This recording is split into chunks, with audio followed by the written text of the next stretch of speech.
बेटी? हाँ, मैं ही लक्ष्मी हूँ, मैं ही सरस्वती, मैं ही दुर्गा हूँ, मैं ही काली, मैं ही शीतला भी हूँ और मैं ज्वाला भी, मैं ही पार्वती हूँ और मैं ही संतोषी और मैं ही हूँ अन्नपूर्णा। आप सब? हाँ, ब्रह्मा जी ने हम सबको मिलाकर ही बेटी को बनाया ताकि मैं लक्ष्मी बनकर तुम्हें सुख समृद्धि दूं, मैं सरस्वती बनकर तुम्हें ज्ञान दूं, मैं पार्वती बनकर तुम्हें स्वाभिमान दूं, दुर्गा बनकर तुम्हें शक्ति दूं, काली बनकर तुम्हारे दुखों का नाश करूं, शीतला बनकर तुम्हारे जीवन में शांति लाऊं, ज्वाला बनकर तुम्हारे जीवन में रोशनी लाऊं और अन्नपूर्णा बनकर तुम्हारी जिंदगी को खुशहाल बनाऊं। और तुमने हमारी जिंदगी को कोख में ही खत्म कर दिया। हमारा कसूर क्या था? अरे हम तो तुम्हें कुछ देने ही आ रहे थे, क्योंकि तुम ही हमारे मंदिरों में आते हो, झोले फैलाते हो और तुम ही कोख में हमारी कब्र बनाते हो।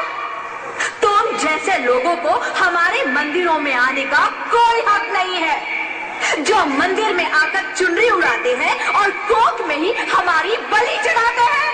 हम तुम जैसे लोगों के घर अब कभी नहीं आएंगी, कभी तुम जैसे लोगों पर खुशियां नहीं बरसाएंगी, कभी नहीं।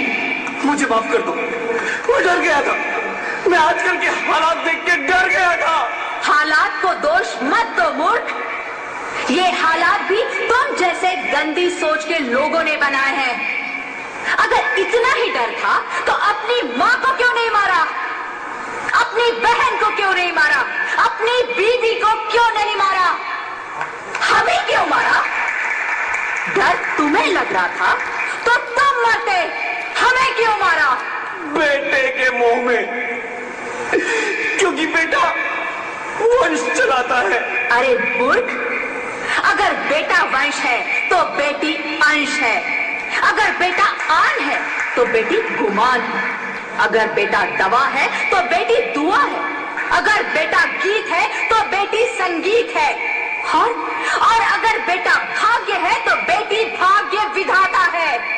यह सबको माँ चाहिए, बहन चाहिए, बीवी चाहिए, मगर बेटी क्यों नहीं चाहिए? जबकि ओस की बूंद सी होती है बेटियां, माँ बाप को जरा सा भी दर्द हो तो रोती है बेटियां, रोशन करता है बेटा सिर्फ एक कुल को, दो दो कुलों की लाज ढोती है बेटियां।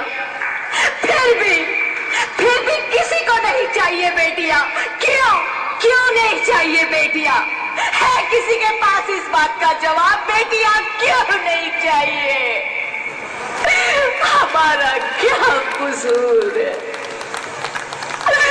आखिर कसूर क्या है हमारा? हमारा चाहता है हमें, क्यों नहीं चाहिए बेटियां? क्यों नहीं? हमारा कसूर क्या है? क्या है हमारा कसूर? गलती नहीं, मुझे माफ कर दो, मुझे माफ कर दो मेरी बच्ची, मुझे माफ कर दो। तुम्हारी कोई गलती नहीं है, तुम्हारी कोई गलती नहीं है। रोहित, रोहित, रोहित, रोहित उठो। अरे क्या हुआ क्या? उठो रोहित, नींद में क्यों चिल्ला रहे हो? अरे तुम जिंदा हो? जिंदा? हाँ, मुझे क्या हुआ है? हे भगवान, तेरा लाख लाख शुक्र है, तुम सचमुच जिंदा हो। हाँ, पर हुआ क्या? वो कौन गई? वो कौन? मेरी बेटी, मेरी होने वाली बेटी। बेटी? पर तुम्हें तो बेटा चाहिए था ना? नहीं ज्योति नहीं, अब मैं समझ गया हूँ। बेटा और बेटी एक ही सिक्के के दो पहलू हैं, जिसके बगैर इस जिंदगी की गाड़ी नहीं चल सकती। अगर हमें अपने भविष्य को उज्जवल बनाना है तो पहले हमें बेटी को बचाना है। बेटा और बेटी को बराबरी का दर्जा देकर इस जिंदगी को खुशहाल बनाना है। हाँ रोहित, तुम बिल्कुल ठीक कह रहे हो। बेटियां तो माँ बाप की रानियां होती है, मीठी मीठी प्यारी प्यारी कहानियां होती है। हमें इन्हें इस दुनिया में लाना ही होगा। इस दुनिया को अगर बचाना है तो हमें इन्हें बचाना ही होगा। हम सबको मिलकर इन्हें बचाना होगा, है ना रोहित? तुम ठीक कहती हो ज्योति, इसकी शुरुआत हम करेंगे। उम्मीद है कि सब लोग हमारा साथ देंगे।